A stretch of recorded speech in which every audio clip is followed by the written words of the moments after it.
ito yung crab na binintol natin doon sa episode, isa sa mga episode natin.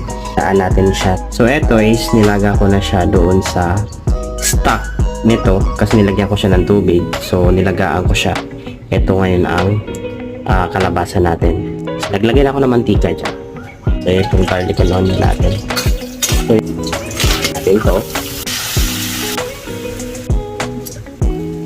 Chato lang yung mga achi.